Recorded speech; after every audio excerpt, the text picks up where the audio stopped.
back to Beating a Dead Horse. As always, I am your host, Sean McKinda.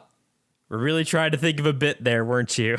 I was trying to do like a shush thing, and then I'm like, wait, I could segue that into my name, and then like I did it, and I thought it was all right. And I'm your host, Fava Beans, and a nice Chianti. Jackson, do you remember what we said at the end of last week's episode? Do you remember what we said at the end of last week's episode? We said no. I actually don't. We said no. We said no to that reference. We said no. I said no. You said we'll see. And then you threw it in my face like the 22nd word you said in this episode. True story. Sean texted me earlier today that he hated that line in context even more than he hated it as just like a cultural meme. I purposefully didn't text him back, so when we got on to record, I could immediately intro with that and piss him off, and it worked. I'm glad to say that my night of antagonizing Sean has been going swimmingly. I've been getting in his head like Dr. Hannibal Lecter, you see. We're talking about Silence of the Lambs this week, so that should maybe explain some of our intro, I guess. I don't know if anything will fully explain what was happening there. If you're unfamiliar with Silence of the Lambs, it's the 1991 movie about a psychologist cannibal who talks to an FBI lady, and they go find another serial killer, and that's a really poor job of describing the movie, but very on brand for our introductions, because I am terrible at describing things, so I usually just try and go as quickly as I can through them. I mean, it's funny because like that kind of just is what the movie is, though. Like that is kind of all that happens, is that a lot of this movie is just a FBI lady talking to a cannibal man behind a glass window. And it's still really, really good. It rules. Yeah. Don't let my derisive introduction take away from a great fucking movie. As I'm sure we'll come to acknowledge, a problematic fave in a lot of ways, but still an absolutely wonderful, incredible movie that I was enthralled through almost all of. Easy recommendation here. Like there is a caveat, depending on your sensibilities, depending on your proclivities, depending on how you feel about certain issues. There is a caveat. I do think that the movie handles things less problematically than you would expect from a movie from 1991, though it still is a movie from 1991 and even got some criticism from LGBT groups back in its day, so obviously not completely free from that. But that's really my only like big caveat. And yeah, the rest of the movie is fucking great. Visually, it's a masterpiece of tension. Oh my god, visually, it's so good. It's so good. Like the visual storytelling is so good. The the atmosphere, like there's that real. I wasn't expecting that coldcore, grimy, like American grittiness, but that's what we got. They went to Booneystown, Ohio, not actually Booneystown, Ohio. I don't know if that's a real place, but they went to Booneystown, Ohio, and like even by myself sitting on my couch, I saw Ohio and went, woo! And it was just this shitty ass fucking town in Ohio, and I'm like, woo, that's Ohio. I don't know what you want from me. That's Ohio, toe to tip. Sean whispers over to the person next to him, that's Ohio. Not to bury the lead a little bit, just to get it out in the open. Jackson was mentioning some issues that the movie might have towards the LGBTQ plus community. Transphobia, I guess, is the simplest way to describe it. The movie tries to kind of be like, no, we're not saying that, but as Curio on YouTube, Eric, Sophia, I can't remember their last name. Hey, Editor Sean here. They're Eric, Sophia McAllister, Curio on YouTube. They're great. Go check out their channel. Put it in their most recent Witcher video. That's not the part that people remember. People remember the would you fuck me, I'd fuck me. So half points for trying Silence of the Lambs, but also just be aware because it can still be very upsetting. That is the big moment. Outside of that, if that's not going to bother you, hearty recommendation. Yeah, and I do think that like I think it credit where it's due. Like they do outright say like even if there is a lot of like tell don't show going on here, I think that for a movie from 1991 to like have like the main like sympathetic character outright say that transgender people aren't violent, like that doesn't explain his crimes. Like I think that's worth noting, even if like the visual and like tonal coding of the movie with its villain kind of belies the opposite message. I a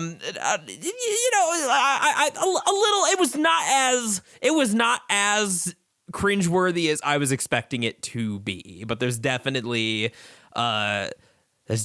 problematic elements. Yes, yeah. I mean, the fact that I like that it was a blanket statement of just like this character could be painted with the brush of being trans, and they don't, fault him for being trans. Like there's other issues with that, and like the fact that there's never any slurs thrown around in the movie, at least none that I caught. Points like they were clearly aware of some of the societal issues around it as they were making the movie. It's just some of it still crept through 1991. I mean, to be fair, and Jackson pointed this out ahead of time, this movie handled it better than some movies, content, TV shows do today. Absolute credit where it's due, but also it is still a serial killer who is coded as transgender in a lot of ways, despite the fact that he is not. And just so we're clear, in case there's any confusion about like what the problem with that is. The problem is that there is a history of transness or gayness or any sort of like a non-heteronormative sexual identity being used as a shorthand for like degeneracy and like madness, and shows that like this is the character, and this movie definitely plays into those tropes undisputably. So that's not to overlook that element. I guess the other thing that I was sort of thinking about that I think is worth mentioning is that this movie is based off of Ed Gein, the same serial killer wishing well that these classic horror movies kept dipping into. Is the same serial killer that Psycho was based off of, same serial killer that Texas Chainsaw Massacre was based off of. Was the wishing well joke like was that a joke or just coincidental? Because it does play very well into this movie, but then you referenced a bunch of movies that don't have wells. You know what? It was unintentional, but I should have. I'm just like you and me, Sean. We're birds of a feather. Like we're not gonna, posture and let ourselves get away with looking more clever than we actually are. It's my turn this week. We are fools, and we will own it. But pun unintended. Yeah. So the thing about like the Ed Gein case is that like even just a cursory amount of research, there's some pretty fucked up shit going on with Ed Gein, obviously, and that's, I feel like when you're making a movie basically about real life serial killers, that's a bit of the devil's deal that you make. It's hard. It's hard to like make this content in a way that's not upsetting to someone, either like intentionally or unintentionally. It's a real tricky line, and I think that while I can appreciate that the movie makes an attempt, like I think that the way that this is based off Ed Gein is that Ed Gein apparently like he collected women's like body parts, like dug up corpses, because he had like a big thing about his mother. That's where Norman Bates comes from, and he wanted to create a mom suit so he could like Iron Man inside her and like relive the experience. That was the worst descriptor. Well, because he wanted to Iron Man inside her and like relive the experience of being like a fetus dependent on his mom. So you can see. Oh, Jackson! You can't use that as a verb. Too late. I've already done it. So like you can see those elements here, and you can see why like that is not a transgender person. But that's the real life Ed Gein. And that is not something that they like make clear. Like basically, like if I had to name a criticism of the movie, both on the like social level and on the plot level, it's that they keep saying Buffalo Bill is not a trans person. Well, okay, then what is he? And the movie just kind of like, Don't worry about it. He's a serial killer. He kills people, cuts off their skin. That's all you need to know. Don't worry about it. Which like. And that is the type of thing, to jump off Jackson's point, that I feel like you could hand wave away in 9/10 of other movies, but this movie is so interested in the psyche of its characters and how they interact that it feels very like a big oversight that there is no, kind of exploration of what Buffalo Bill's whole deal is. Yeah, especially because Buffalo Bill's given some humanity in other ways, and like those parts are really interesting. It just I don't know if this is stuff that would have been like left out of the novel. There may be some other parts that feel maybe a little light, like some less serious elements that we're probably going to mention later that maybe feel like got lost in adaptation. But yeah, like it definitely it's probably again, both in terms of like a recommendation and in terms of like, is this going to be upsetting to people, but not for horror movie reasons? I mean, otherwise it's a very intentionally upsetting movie in a lot of other ways, in ways incredibly, in ways that I think work really well. But yeah, I think that's worth mentioning. And then in a movie with otherwise really strong characters, the fact that like you say, it's so concerned with like murderer psychology that it doesn't go all the way with Buffalo Bill does feel a little disappointing. I think a really good way to describe this movie is it's like a really big uncomfortable sweater. I was gonna say comfy sweater, but it's definitely not. It's like the sweater made of SpongeBob's eyelashes. Exactly. Yeah, it's very lovingly crafted and well made, and like it's bad and itchy and weird, but you kind of love it anyway for all its flaws. But you'll be like, oh, hey, that's a string. I wonder what happens if I pull on it, and then like an arm falls off, and then like you find another one and you pull it, and like there's a lot of threads to this movie that like as you just kind of tug on them a little bit, like more pieces of their veneer falls off. But I don't think that necessarily makes the experience of watching it any worse. I think that going in and just watching the movie, it's a really interesting, really well done, very character driven. I think that's what allows the movie to continue to move forward. But there's just enough kind of oddities and stuff that you kind of it's hard not to pick at them. Like this is one that I mentioned previously that I've watched a lot of cop procedurals, from Brooklyn Nine-Nine, which is sillier, to Psych, to I've watched a lot of Bones. I've watched a lot of cop procedurals, and part of the joy of watching cop procedurals is kind of following along with the story and kind of picking up the pieces as the investigators do, and that's a lot of fun. Like you feel like you're smart. Like the movie, the shows, what have you, want you to feel smart. Like you're just along with them, and you're like, yeah, I get what's going on here, and I see who this is, and you can guess who the killer is at the end. Now, Signs of the Lambs is a different beast for a lot of reasons, namely in that like you're not supposed to be able to guess who Buffalo Bill is. There's not like that initial show up of the character and then they disappear and then they come back at the end. No, Signs of the Lambs, you're more so trying to keep up with Clarice and Hannibal and like their interactions, and Clarice kind of putting Hannibal together as a puzzle. The problem with that is that there are points in the movie where Clarice just goes, aha, I figured something out, and then walks off, and you as if you were just kind of stop and go, what? Hang on. What did I just miss? Like early on, he says something, and I still can't tell you exactly what the line was, but she walks away being like, yourself. Now, I cross-referenced that in the phone book and found a storage site that's called, like, Store It Yourself or something in Maryland or wherever the fuck. And I went to go check it out. And I'm like, when did he say yourself? What the fuck are you talking about? And, like, that happens a couple times throughout. There's a later bit with anagrams where she's like, you're getting sloppier with your anagrams. And I'm like, when was he anagram? What are you talking about?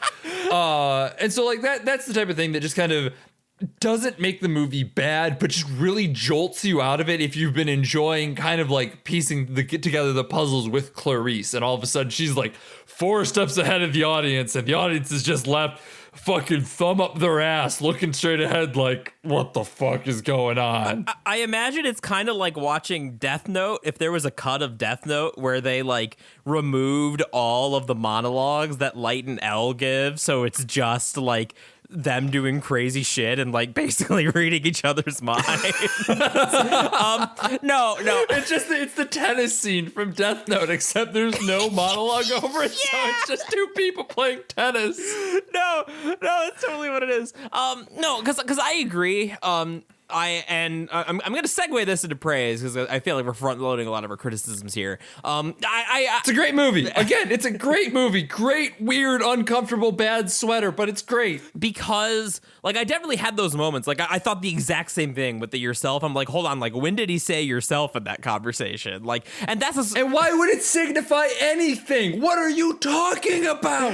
And that's the sort of thing that, like, that definitely feels like I'm pretty comfortable saying that's something that got lost in the translation from book to film. No, absolutely, 100%. Because I was thinking about like the book translation as well. Sorry not to cut you off, but yes, it definitely feels like a book loss. Yeah, because in the book, like I'm sure there's like pages dedicated to like Clarice's thought process, and like the movie's really good about visual storytelling. Like that's why it's so strong. But that's like the one area where it falls kind of short. Like we don't need a Death Note monologue necessarily, but like a little something to keep the audience more on the puzzle. However, I actually wouldn't have thought to bring this up until Sean had mentioned that it bothered him.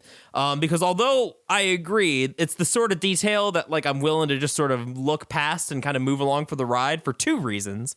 Because the movie needed to do 2 things well. It needed to, as like a psychological drama, it needed to have fleshed out interesting characters, which it did.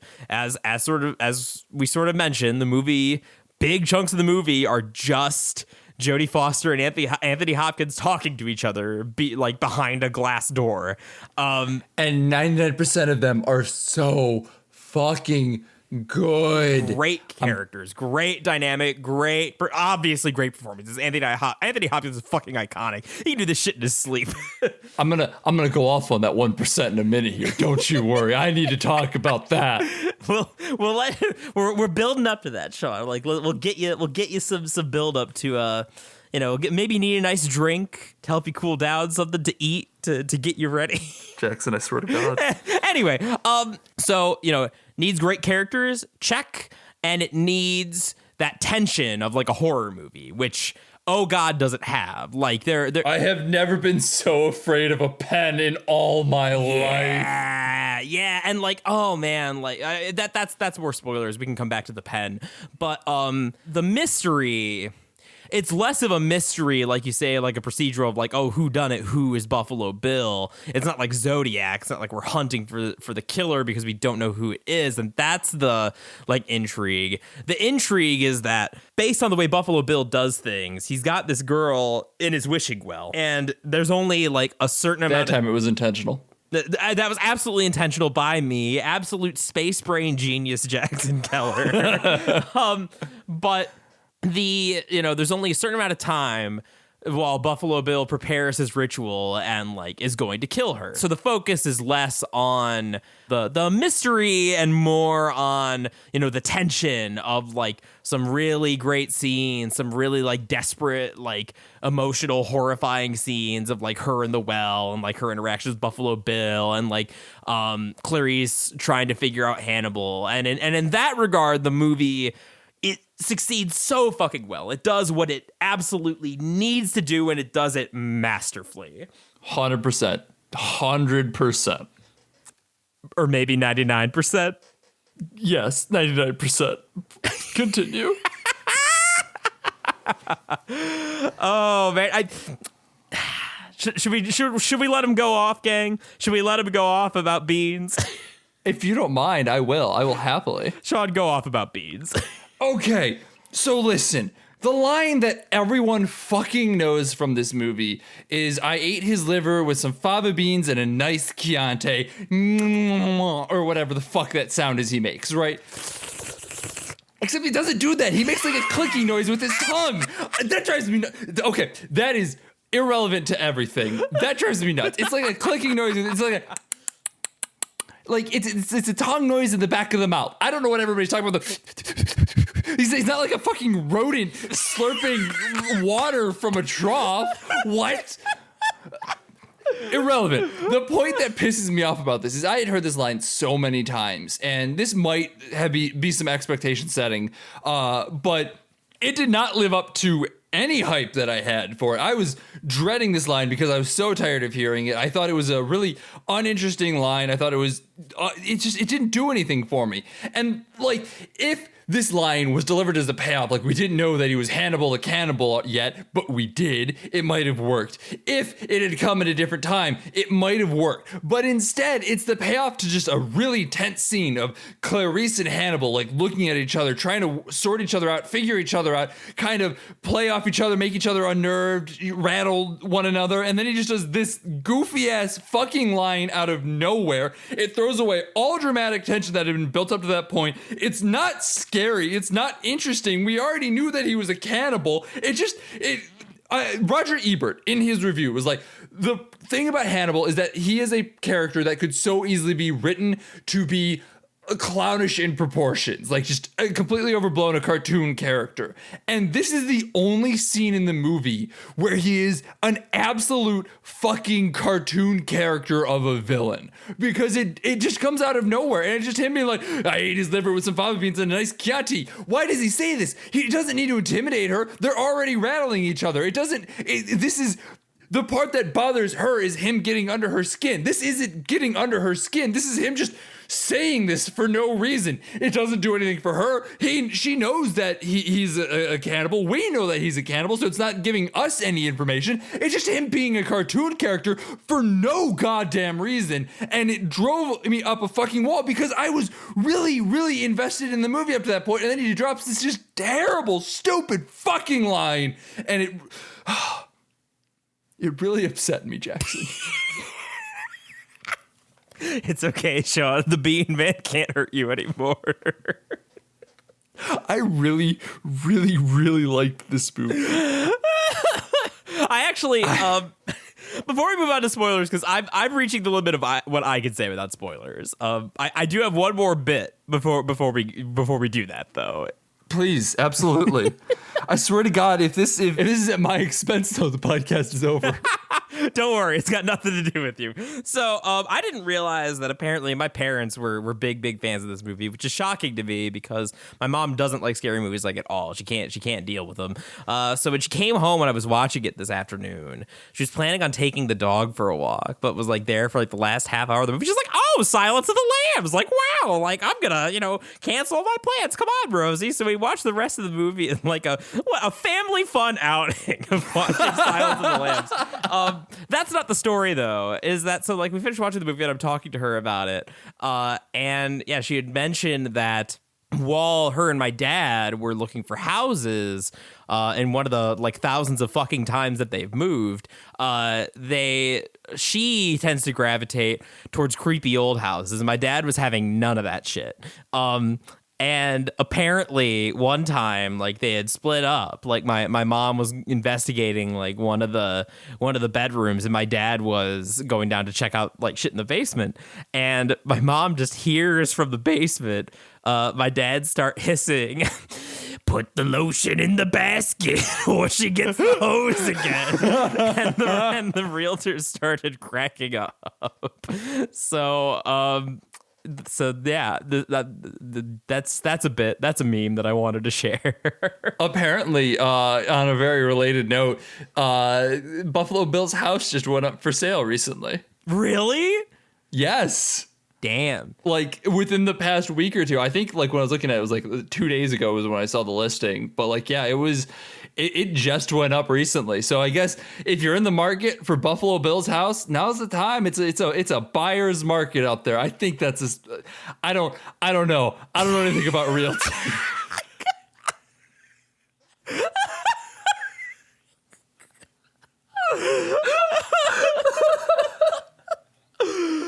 Oh, brilliant. Please someone buy the house on Sean's bad realty advice. Someone do it. Do it for the bit. No, these two idiots who neither of them own a house told me that it was a buyer's market, so I bought the Buffalo Bill house, and now I'm out $200,000. Oh God. I mean, Buffalo Bill's house is probably worth more than $200,000. I don't know, man. I couldn't even begin to tell you. If it's actually in like Bumblefuck, Ohio, it certainly isn't.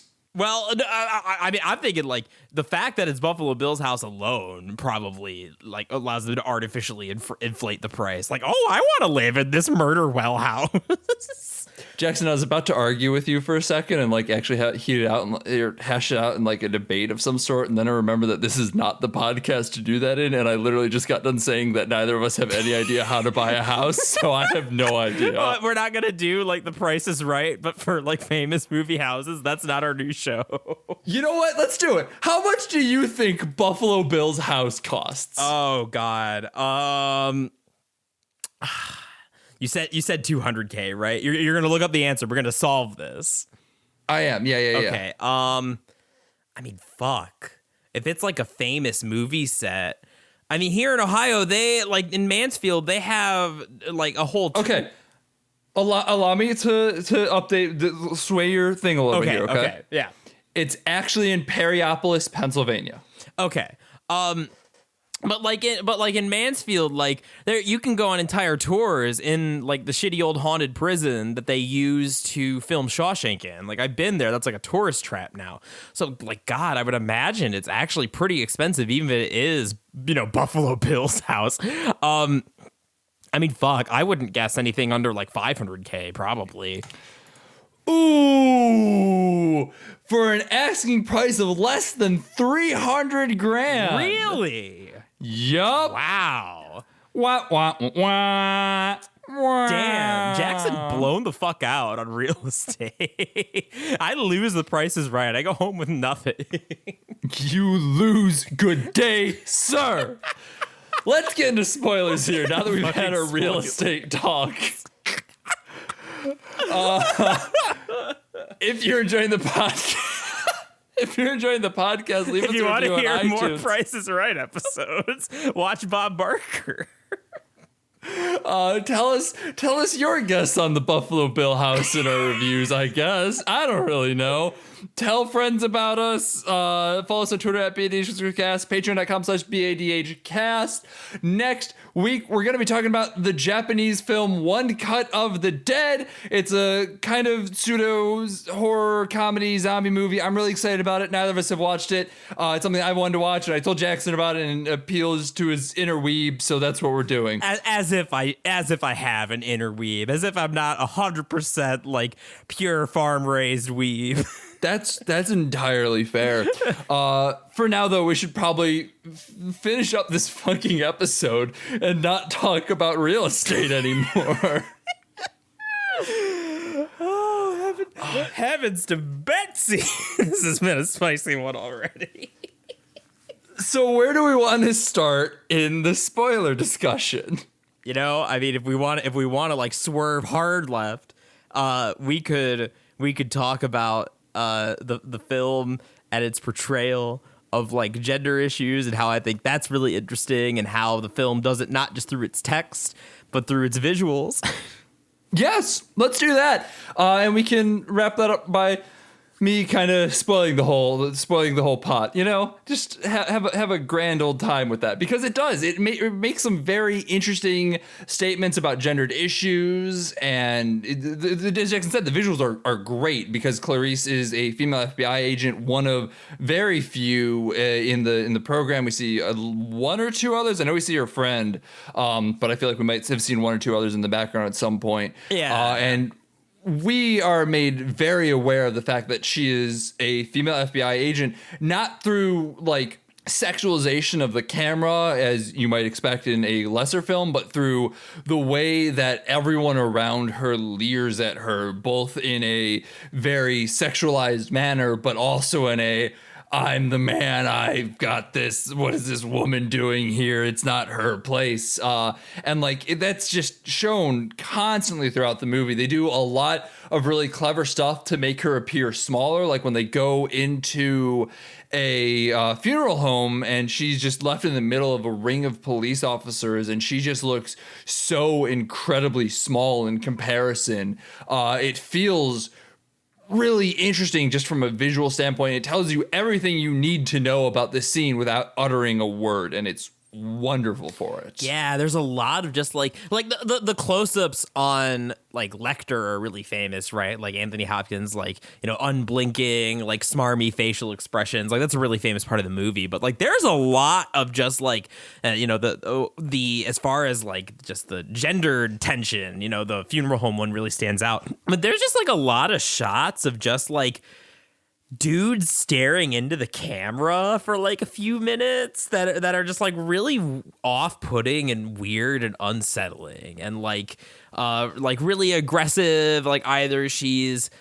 again like being explicitly sort of hit on or like being talked down to, or no matter what she's doing, the gall of the dude in the bug lab when she's like, "Are you hitting on me?" and he just goes, "Yes." I'm like, oh my God, dude. Whoa. My man's posting cringe. And by posting cringe, I mean staring into the camera like a creep for 10 minutes. Oh my God.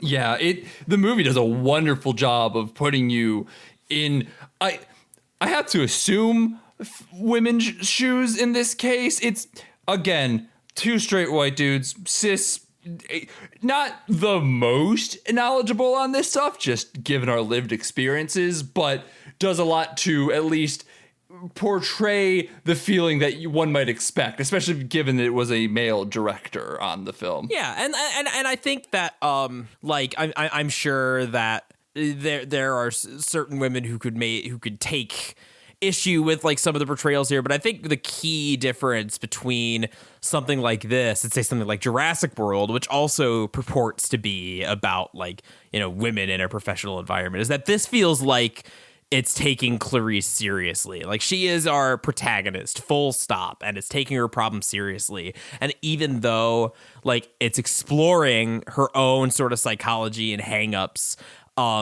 in a lot of different ways, and like getting down to kind of fucked up personal character reasons, it never feels like it's the movie that's belittling her. Like that's the horror of the experience, like when we're not being actively chased by Buffalo Bill, and when we are when we are like alone with Lecter, and like there are these like scary like domineering men like that.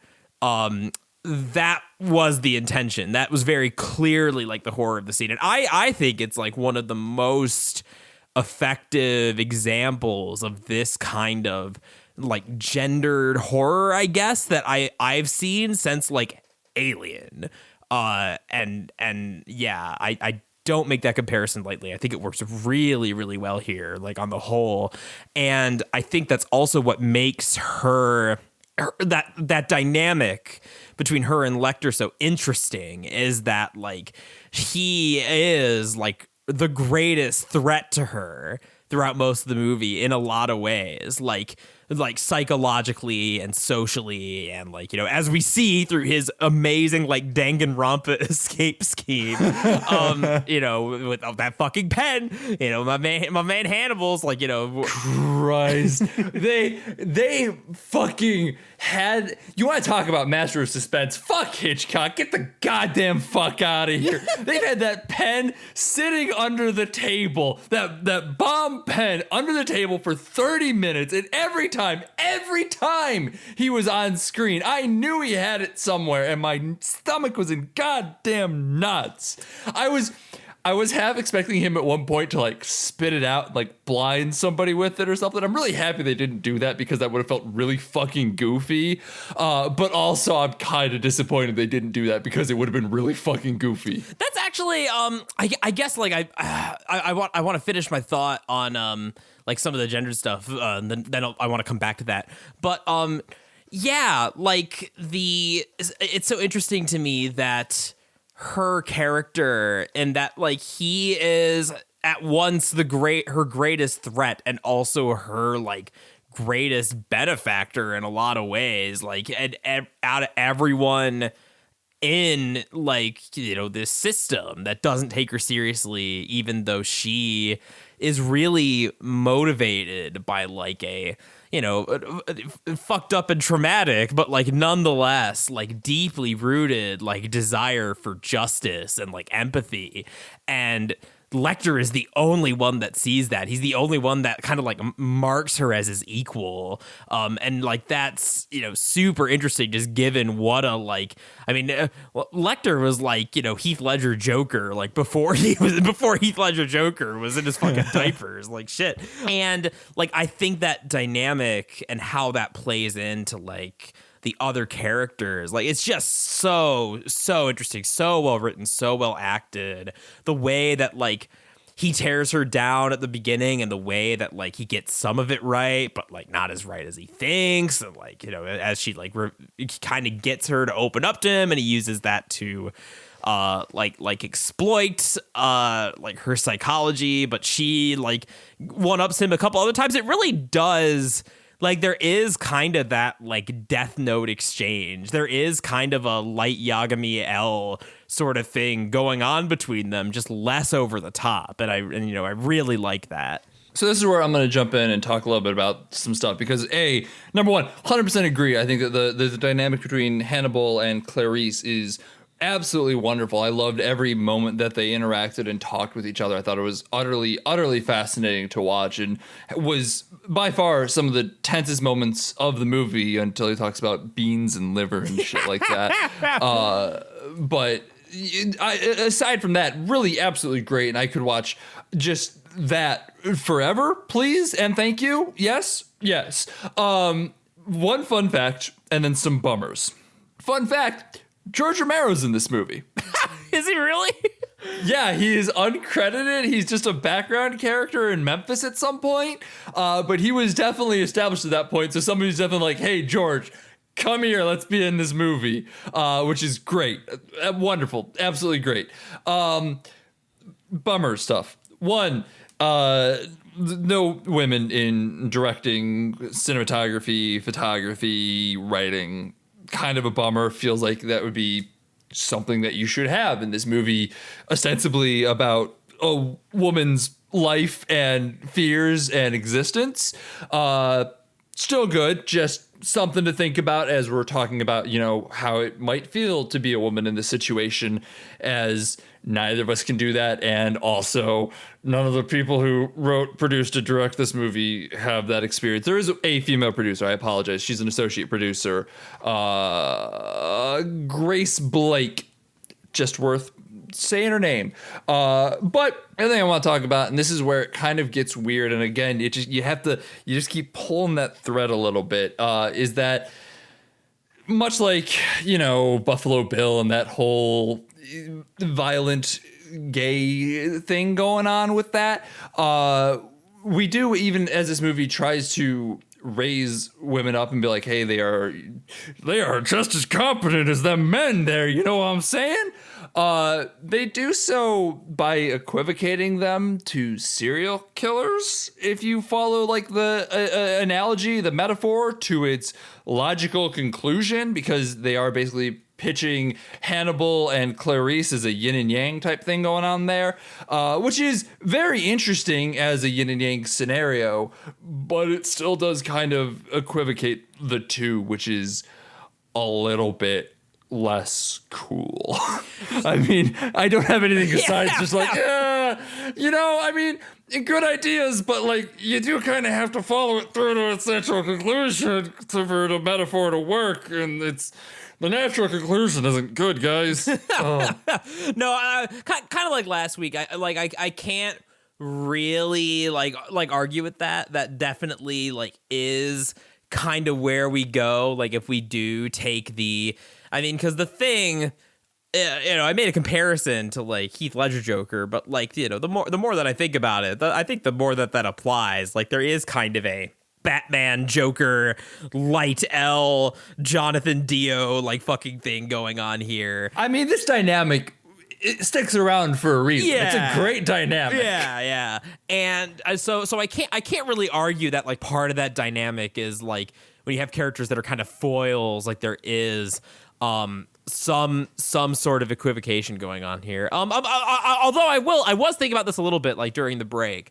A more charitable interpretation, if I may, of this plot point. Yes, please. I very much have been kind of mulling around in my brain and kind of feeling like I'm missing something, and I'm hoping that I am. So please change my mind. Because I think that like, and I haven't fully sussed this out either, as like a caveat, but like I think that like because the main reason that like someone like Lecter, who's like, smart and he knows it, like a narcissist, like, constantly thinks he's like pulling one over everybody.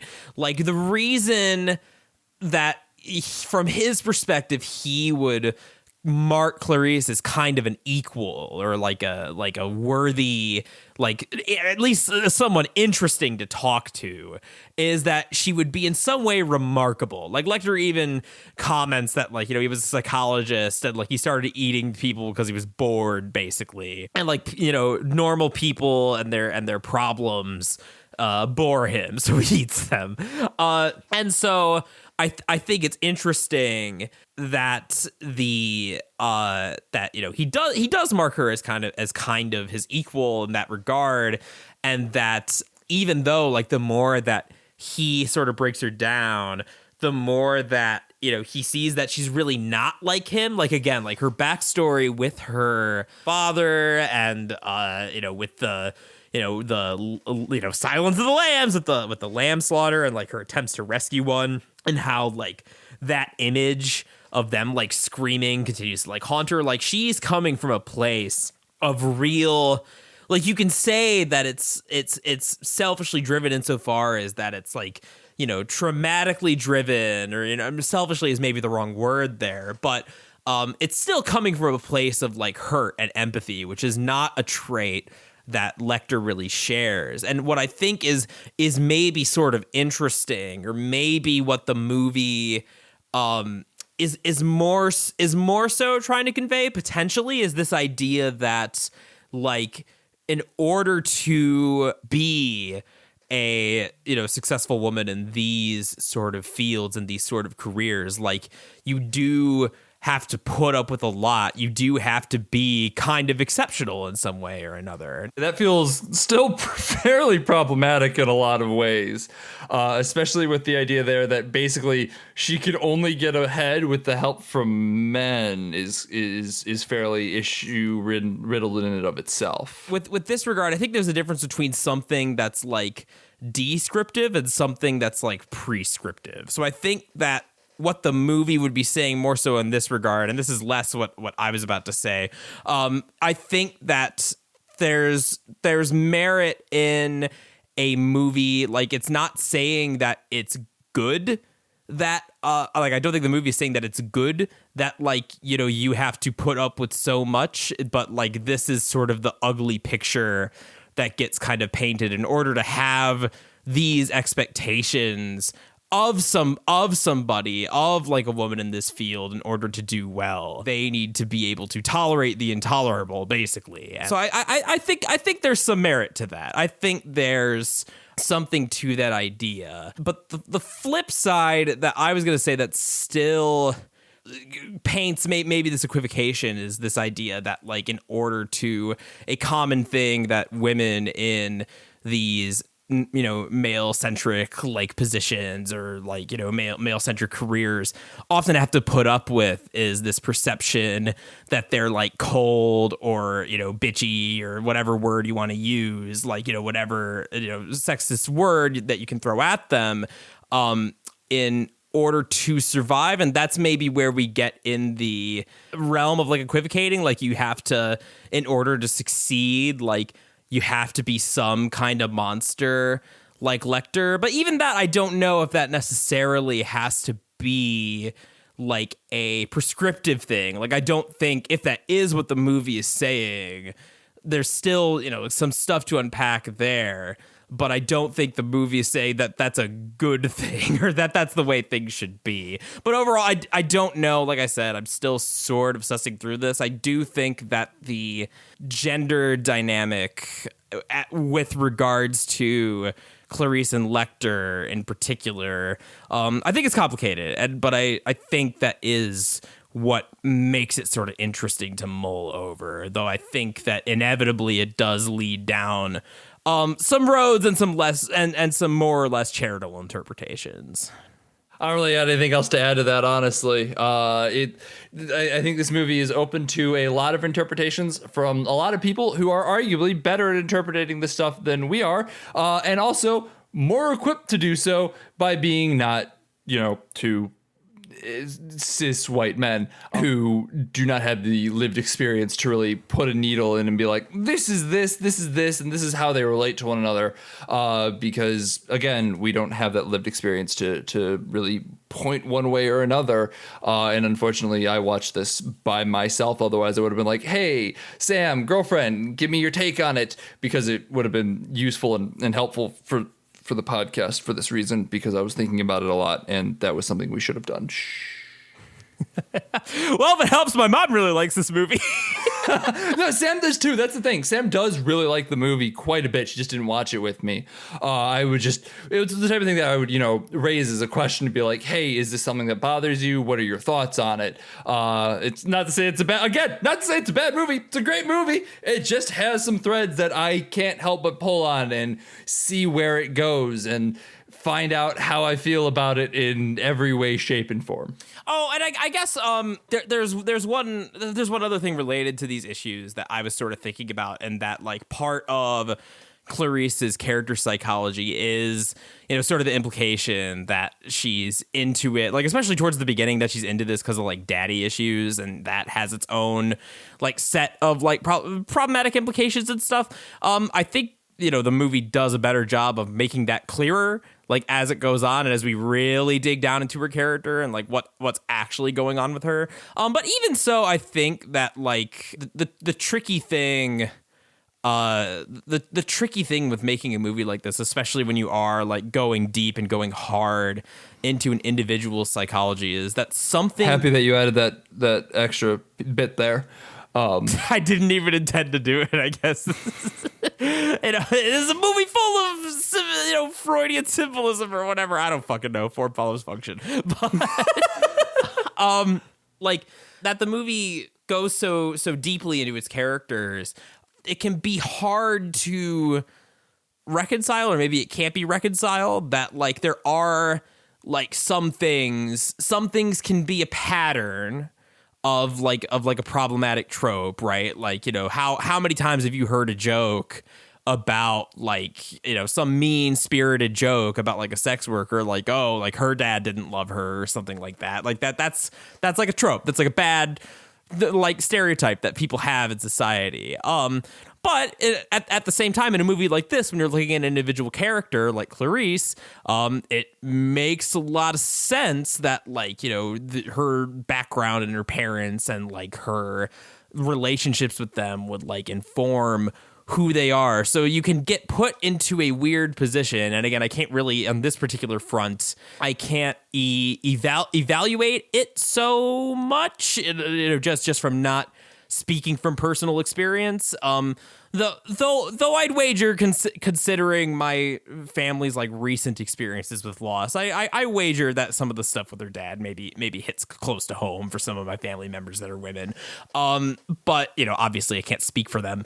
But that's where it gets kind of weird, and that like I think it's important to remember. I think it's important to have these discussions about like social implications and pulling on the threads and like seeing where they lead. But I think it's also important to remember that like life is complicated and life is problematic and art imitates life, and that shit happens sometimes. Which is why it's okay to like things that are problematic as long as you acknowledge the issues and work through them in your own identity and awareness. This is me saying, just don't think. I want you to think. I want you to be a smart little person. But it's a big, scary world, and we're all trying to figure it out, man. And sometimes you just need to have something that you like, even if it is problematic. Mental health is also just as important. So enjoy Silence of the Lambs, I guess. Is that the message that we're ending on here? Is that what we're going for? I think it's worth enjoying. And by enjoying, I mean being fascinated and disturbed by is maybe a better word than enjoyed. Because, I enjoyed it, but enjoyed it because it was fascinating and disturbing. I've been sitting here for a while now, not in the podcast, like in my life, debating whether I wanted to watch Hannibal because I'd heard really, really good things about it. And like after watching Silence of the Lambs, I'm kind of like, I kind of really want to rewatch Silence of the Lambs because I thought it was a really interesting movie. But I'm also kind of like, maybe this is where I watch Hannibal because that feels like a good time to watch Hannibal. I've heard really good things about Hannibal. That's the show, right? Because there was a movie that wasn't so good, I've heard. Yes. No, it's not the movie. It's the show. The show is supposed to be very, very good. Yeah, the movie is trash from what it sounds like. So, yeah, I guess watch Hannibal as well. I don't know. I actually said words. I could hear myself say words there. I might cut that because I was actually saying something, but clearly it didn't translate to anything. I thought you were doing the Chef Rod Ben Israel, like, from the video. No, I thought I was saying words. Never mind. Ignore that. I've been Sean McKinda. I say words sometimes when I can actually words well. You can find me on Twitter at Sean_McKinda. And I'm Jackson Keller. You can find me nowhere. Later, losers. Fucking slap on some soap shoes and get the fuck out of here. We're gonna strap on our Heelys and go on down to the empty, decaying mall. I love the 21st century.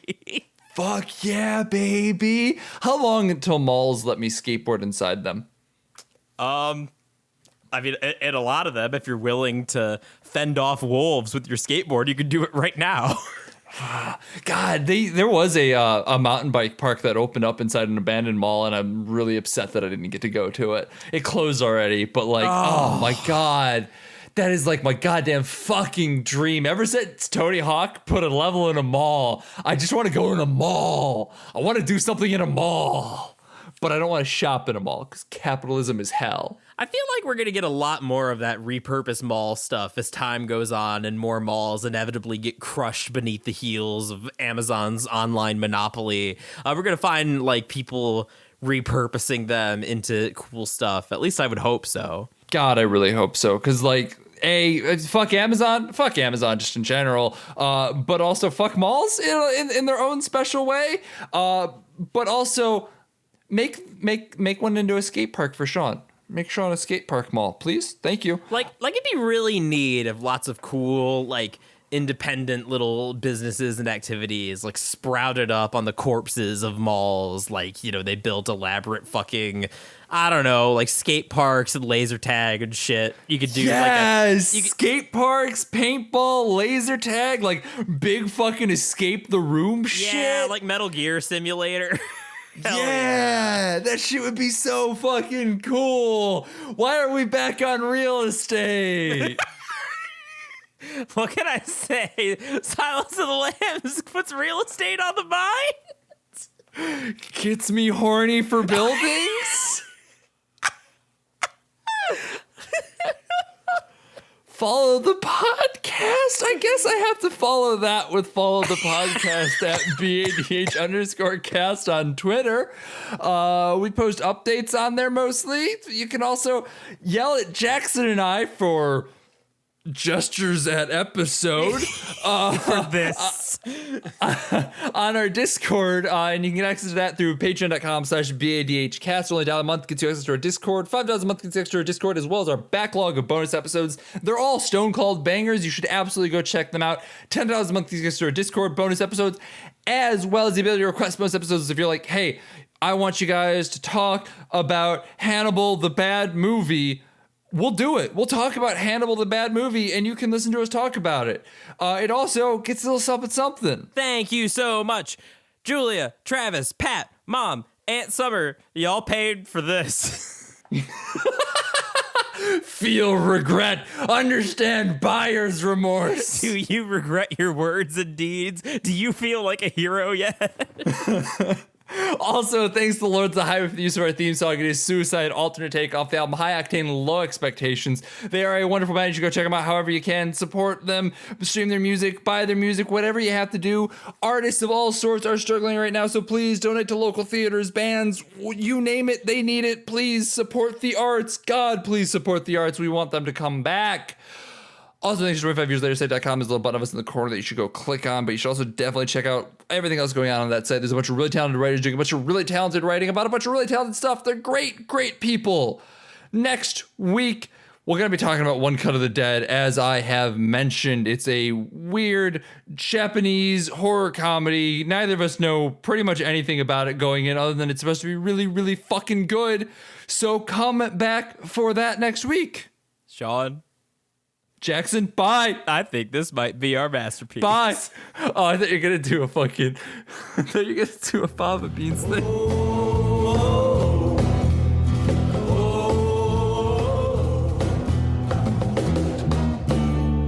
Don't you go into the ground.